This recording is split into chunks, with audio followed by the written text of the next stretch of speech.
বলা হয় যে নিজে নিজের মতোই থাকুন, কিন্তু না, আপনাকে সবসময় আরও ভালো হওয়ার বা ভালো কিছু করার চেষ্টা করা উচিত।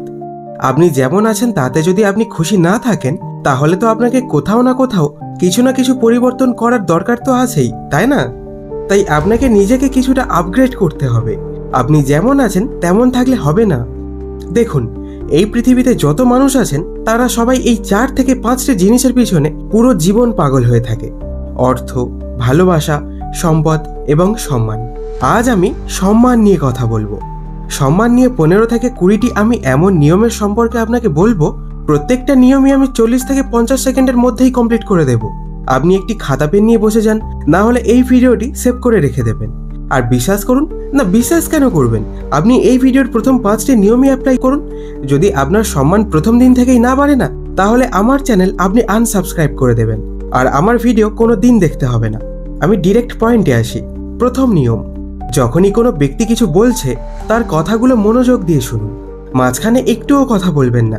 আর এটাও দেখতে হবে, যখন আপনি কিছু বলছেন তখন আপনার কথাগুলি আপনার সামনের ব্যক্তিও যেন খুব মনোযোগ সহকারে শোনেন, তারাও যেন মাঝখানে একটুও কথা না বলে। দেখুন, আপনি যখন সামনের ব্যক্তির কথা মনোযোগ দিয়ে শোনেন, মাঝখানে একটুও কথা বলেন না, তখন আপনি একজন ম্যাচিওর ব্যক্তি বলে প্রমাণ হবেন, এবং আপনার সম্মান তৎক্ষণাৎ বৃদ্ধি পাবে আপনার সামনের ব্যক্তির চোখে। আর আগেও যেমনটা বললাম, এটা সবসময় মনে রাখবেন যে আপনাকে শুধু শুনলে হবে না, দেখবেন আপনার সামনের ব্যক্তিটিও যেন আপনার কথাগুলি ভালোভাবে শোনে এবং মাঝখানে কথা না বলে। আপনি কথা বললে যদি সে আপনাকে বারবার বাধা দেয়, আপনার কথা না শোনে, তাহলে আপনি তাকে বলবেন, আরে আগে আমার কথাটা তো শুনুন, আমাকে কি কিছু বলতে দেবেন না? তো এই ধরনের লোকেদের সাথে সম্পর্ক রাখতে হবে না, কারণ এখানে আপনার সম্মান তৈরি হবে না, বরং নষ্ট হবে। তো দ্বিতীয় নিয়ম: যখনই কেউ আপনাকে ইনসাল্ট করবে তৎক্ষণাৎ রিয়্যাক্ট করবেন না, শুধু চুপচাপ আপনার সামনের ব্যক্তির চোখের দিকে তাকিয়ে থাকবেন, আর তখনই সেই ব্যক্তি আপনার পাওয়ার নোটিস করে নেবে। আপনি নিশ্চয়ই দেখেছেন, নদীর যে জল যখন গভীর না থাকে তখন এটি অনেক শব্দ করে। বেশ ভালো লাগে, তাই না, যখন এরকম শব্দ হয়? কিন্তু নদীর জল যখন গভীর হয়ে যায় তখন শান্ত হয়ে যায়। অর্থাৎ একজন ব্যক্তির মধ্যে যত বেশি গভীরতা, যত বেশি জ্ঞান থাকে, যত বেশি ম্যাচুরিটি থাকে, সেই ব্যক্তি তত বেশি শান্ত থাকে। প্রত্যেকটি জিনিসের উপর রিয়্যাক্ট করা বন্ধ করুন, শান্ত থাকুন। লোকজন আপনার পাওয়ার অবশ্যই নোটিস করবে। আমি যখন কোনো নিয়মের মধ্যে কোনো কিছু বারবার বলি, আপনাকে জোর করি, তাহলে বুঝে নেবেন সেই নিয়মটি খুবই পাওয়ারফুল। এবার কথা বলি তৃতীয় নিয়ম সম্পর্কে। তৃতীয় নিয়মে আপনার চালচলন, অঙ্গভঙ্গি ঠিক করতে হবে। দেখুন, আপনার যে ভঙ্গি আছে এটি আপনার ফার্স্ট ইমপ্রেশনে একটি বড় ভূমিকা পালন করে, তাই আপনাকে আপনার ভঙ্গি ঠিক করতে হবে। এবার প্রশ্ন হলো, এই ভঙ্গি এটি কিভাবে ঠিক করতে হয়? বলছি, 10 সেকেন্ডের মধ্যে আপনার ভঙ্গি একদম সঠিক হয়ে যাবে। শুধু আপনাকে এই 3টি জিনিস করতে হবে। আয়নার সামনে গিয়ে দাঁড়িয়ে পড়ুন, আর সোজা হয়ে দাঁড়াবেন না, একটু পাশ হয়ে দাঁড়াতে হবে। এরপরে আপনার যে মেরুদণ্ড আছে এটিকে কিছুটা সোজা করে নিন, আর আপনার শোল্ডার অর্থাৎ কাঁধ একটু পিছনের দিকে করুন। আপনার যে ঘাড় আছে সেটি যদি একটু সামনের দিকে ঝুঁকে থাকে, তাহলে একটু পিছিয়ে নিয়ে আসুন, হালকা একটুখানি পিছনে পিছিয়ে নিয়ে যেতে হবে। ব্যাস, এটাই হয়ে গেল আপনার ভঙ্গি বা পশ্চার, একদম সঠিক। ঠিক এভাবে দাঁড়াতে হবে, আর এভাবে হাঁটতে হবে। আপনি যখনই হাঁটবেন একটু গতিতে হাঁটুন। যখন আপনি একটু ধীরে ধীরে হাঁটেন তাহলে আপনি একটু নার্ভাস ফিল করতে পারেন, কিন্তু আপনি যদি একটু দ্রুত হাঁটেন তাহলে আপনার আত্মবিশ্বাস অনেকটাই বেড়ে যাবে। দ্রুত চলার সময় আপনার দুটো হাতই পকেট থেকে বাইরে রাখবেন, এর থেকে আপনি অনেকটা কনফিডেন্স পাবেন। তবে আপনি যদি খুব নার্ভাস ফিল করেন তাহলে আপনি আপনার পকেটে একটি হাতও রাখতে পারেন, আর ঠিক এইভাবে আপনি হাঁটতে পারেন। কিন্তু যখনই আপনি দাঁড়িয়ে থাকেন বা দাঁড়িয়ে দাঁড়িয়ে একটি গ্রুপের সাথে কথা বলছেন, তখন আপনি যদি একটু নার্ভাস ফিল করেন তাহলে আপনি আপনার পকেটে হাত রাখতে পারেন। আপনি এক হাতও রাখতে পারেন বা আপনি দুটি হাতও রাখতে পারেন। আর আপনি যদি পকেটে হাত না রাখেন তাহলে তো খুবই ভালো, কিন্তু আপনার নার্ভাসনেস কিছুটা কমাতে চাইলে আপনি আপনার পকেটে হাত রাখতে পারেন। চতুর্থ নিয়ম: যখনই আপনি নার্ভাস ফিল করছেন তখন এটি ভাবুন যে এই পৃথিবীতে যত মানুষ আছে তারা সবাই মানুষ ঠিক আপনার মতোই। তারাও শ্বাস নেয়, তারাও সকালে পটি করতে যায়, তাদেরও দুটি চোখ আছে, দুটি কান আছে, একটি নাক আছে, সবকিছু একই। পার্থক্য শুধু আত্মবিশ্বাসের। 1947 সালের 15ই আগস্ট আমরা স্বাধীন হয়েছিলাম, কারোর দাসত্ব করার জন্য আমরা তৈরি হইনি। এই জিনিসটি মনে রাখবেন। তিনিও একজন মানুষ, আমিও মানুষ। আমরা আমাদের অ্যাটিটিউডে চলবো, আমরা যাই হই না কেন আমরা আমাদের অ্যাটিটিউডেই চলবো, ব্যাস। আপনি যদি এই মনোভাব নিয়ে চলেন তাহলে আপনার আত্মবিশ্বাস ইনস্ট্যান্ট বৃদ্ধি পাবে। পঞ্চম নিয়ম, আপনার সম্মান বাড়াতে আপনাকে আপনার আত্মবিশ্বাস বাড়াতে হবে, এবং আপনার আত্মবিশ্বাস বাড়াতে আপনাকে ভালো পোশাক পরিধান করতে হবে। আমি দেখেছি অনেক মানুষ কি করে, তারা তাড়াহুড়ো করে ফালতু টাকা পয়সা খরচ করে আসে কিন্তু ভালো পোশাক নিয়ে আসতে পারে না। এবং অনেকে এমন মনে করেন যে 1000 টাকায় আমি আমার জন্য 4 থেকে 5টি শার্ট নিয়ে নিই, 2000 টাকায় আমি সারা বছরের জন্য জামা কাপড় কিনে নেব, আমি অনেক জামা কাপড় কিনে নেব। কিন্তু আপনাকে এমনটা একদমই করলে হবে না। আপনি 1000 টাকায় এক জোড়া জামা কাপড় নিন, 2000 টাকায় এক জোড়া জামা কাপড় নিন, কিন্তু সেই এক জোড়া জামা কাপড় এমন হওয়া উচিত যাতে সেগুলি দীর্ঘ সময় ধরে টিকে থাকে, সেগুলির উজ্জ্বলতা থাকে, এবং সেগুলি আপনাকে আত্মবিশ্বাসী ফিল করাতে পারে, যেন সেগুলির কোয়ালিটি একদম হেভি হয়। এই ধরনের পোশাকে আপনি খরচা করুন। দরকার হয় আপনি সারা বছরে কষ্ট করে শুধুমাত্র 4 জোড়া পোশাকই পরুন, কিন্তু সেই 4 জোড়া পোশাক এমন হওয়া উচিত যদি কোনো ব্যক্তি একবার সেই পোশাকে আপনাকে দেখে আপনার সম্মান যেন আরও বেড়ে যায়। না হলে আপনি 30-40 জোড়া পোশাক পরবেন, সেই 30-40 জোড়া পোশাক একদমই লো কোয়ালিটির হবে, তেমন ভালো লাগে না, না রং ভালো না মেটেরিয়াল ভালো, 1 মাসের মধ্যে তাদের রং উড়ে যায়। আপনাকে কোয়ালিটিতে খরচ করা উচিত, কোয়ান্টিটিতে নয়। পয়েন্ট নাম্বার 6, ধীরে বলুন, আরামসে কথা বলুন, স্পিক স্লোলি। তাড়াহুড়ো করে হড়বড় করে কথা বলা ব্যক্তিদের সম্মান কম হয়। যারা আরামসে কথা বলে, ধীরে কথা বলে, ভেবেচিন্তে কথা বলে, একটু থেমে থেমে কথা বলে, তাদের সম্মান অনেকটাই বেশি হয়। যেমন এর একটা পারফেক্ট উদাহরণ হতে পারে ডক্টর এপিজে আব্দুল কালাম। তিনি যখন বক্তৃতা দিতেন বা কারো সঙ্গে কথা বলতেন, তার কথা বলার ভঙ্গি ছিল অত্যন্ত ধীর, শান্ত এবং স্পষ্ট। তিনি কখনো হড়বড় করে বলেননি, বরং তিনি প্রতিটি শব্দ ভেবেচিন্তে বলতেন। এতে করে তার কথা শুধু শ্রোতারা মনোযোগ দিয়েই শুনতেন না, বরং তার প্রতি সম্মানও দেখাতেন। তার সেই ধীর, মার্জিত এবং আত্মবিশ্বাসী কথা বলার ধরনই তাকে একজন সম্মানিত ও প্রভাবশালী ব্যক্তি হিসেবে তুলে ধরেছিল। সপ্তম নিয়ম, এবং সবথেকে বেশি সম্মান বাড়বে এই নিয়ম থেকে।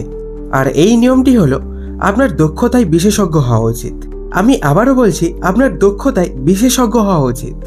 যে ব্যক্তি তার নিজের দক্ষতায় স্পেশালিস্ট হয় তাকে দুনিয়া সম্মান করে।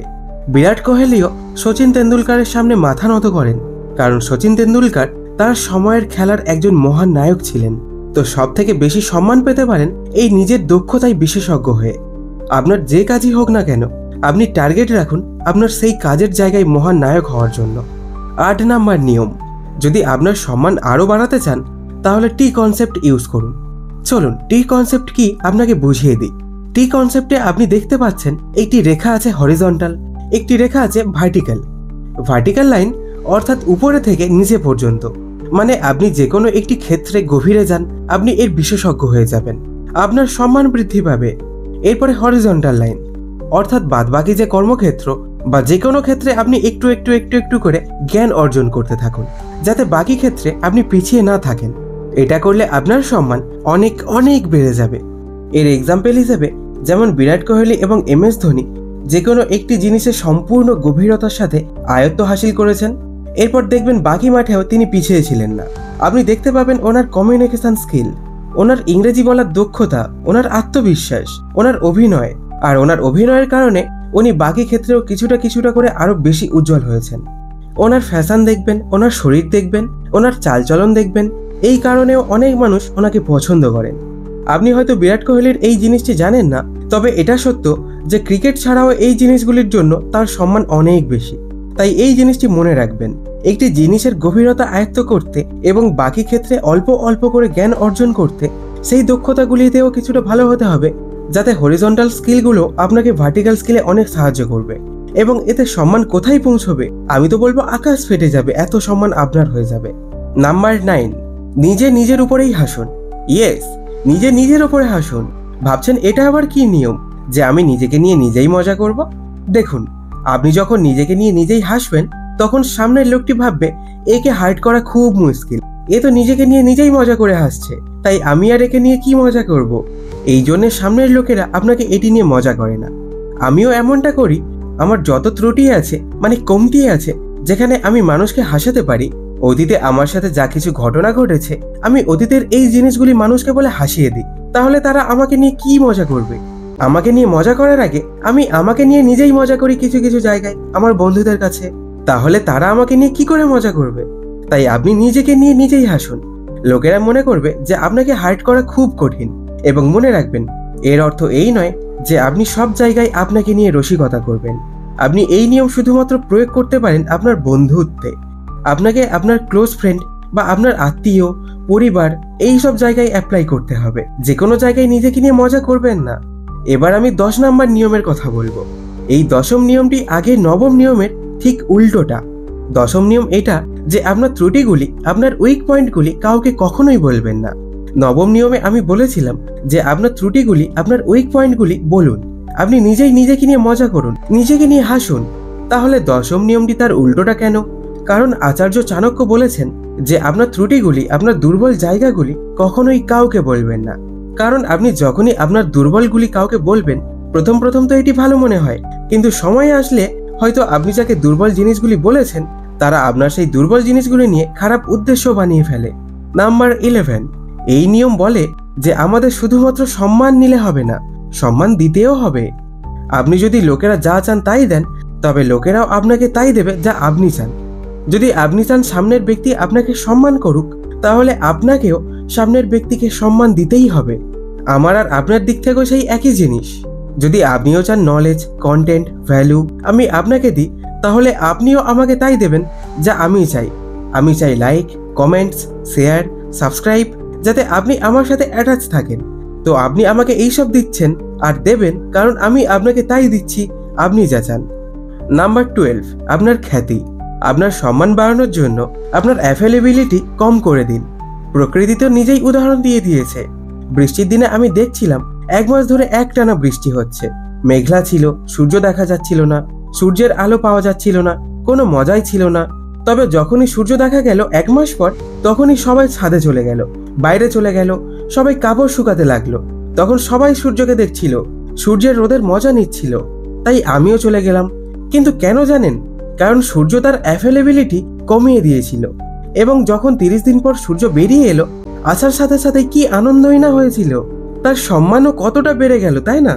একইভাবে আপনি আপনার অ্যাভেলেবিলিটি কমিয়ে দিন। যখন দরকার শুধু তখনই বেরিয়ে আসুন। খুব অল্প সময়ের জন্য লোকজনের সামনে আসুন, আপনার সম্মান বেড়ে যাবে। 13 নম্বর নিয়মটি হলো আপনি একটি খোলা বইয়ের মতো হয়ে থাকবেন না। আপনার ব্যক্তিগত জীবনকে গোপন রাখুন। আপনার অর্থ, ভালোবাসা এবং আপনার ভিতরের দুর্বল জিনিসগুলি, আপনার কিছু জিনিস যেগুলি আপনার খুব প্রিয়, এই জিনিসগুলি সম্পর্কে খুব বেশি কথা বলবেন না। এবং লোকেদের না একটু কনফিউজড হতে দিন। লোকজন যখন আপনার সিক্রেট জানতে পারবে না, তাদের চোখে না জানি আপনি কেমন এক কনফিউজড হতে থাকবেন। আপনার সম্মান তাদের চোখে অনেক গুণ বেড়ে যাবে। আর সিক্রেট খুলে যাওয়ার পর না আপনার প্রতি কারো কোনো আগ্রহ থাকবে না, আপনার প্রতি কোনো ইন্টারেস্ট থাকবে না। কিন্তু যদি সিক্রেট না খোলা হয় তাহলে ইন্টারেস্ট অনেক থাকে। পয়েন্ট নাম্বার 14, গল্প বন্ধ করুন। গল্প করতে এত আনন্দ আসে না, এত ডোপামিন পাওয়া যায় না। কত ডোপামিন যে পাওয়া যায় এই আড্ডা মারায়। খবর, রাজনীতি, অর্থ, প্রেম, সম্পদ, সম্মান, গাড়ি, স্টক মার্কেট, ধনী, গরিব, ভারত, পাকিস্তান, সারা দুনিয়ার গল্প করতে কি যে মজা আসে না। চায়ের দোকানে বসবে এবং দুনিয়ার কোথায় কি হচ্ছে এইসব নিয়ে আড্ডা দেবে। আর কেউ যদি তাদের সাথে কোনো তর্ক করে, আপনি তাদের ভুল প্রমাণ করতেই পারবেন না। তবে গল্প আড্ডা দিতে বেশ মজা আসে, কিন্তু আপনাকে এটাকে একটু এড়াতে হবে। হ্যাঁ, আপনি আপনার বন্ধুদের সাথে একটু আড্ডা দিন, কিন্তু সব জায়গায় গল্প আড্ডা দিতে বসে যাবেন না, একটু এড়িয়ে চলুন। পয়েন্ট নাম্বার 15, 15 নম্বর নিয়মটি হলো আপনার ভুল স্বীকার করুন। অজুহাত দেওয়া বন্ধ করুন। যখনই একজন ব্যক্তি তার ভুল স্বীকার করে, তখন সবাই এটা মনে করে যে এই মানুষটা দায়িত্ববান। সকল দায়িত্ব ওই নিজের উপরেই নিয়ে নেয়। সে তার নিজের ভুল নিজেই স্বীকার করে, কারণ এটি তার দায়িত্ব এবং এই ধরনের লোকেদের সম্মান করা হয়। তাই যদি আপনার দোষ হয় তবে আপনি অ্যাকসেপ্ট করুন।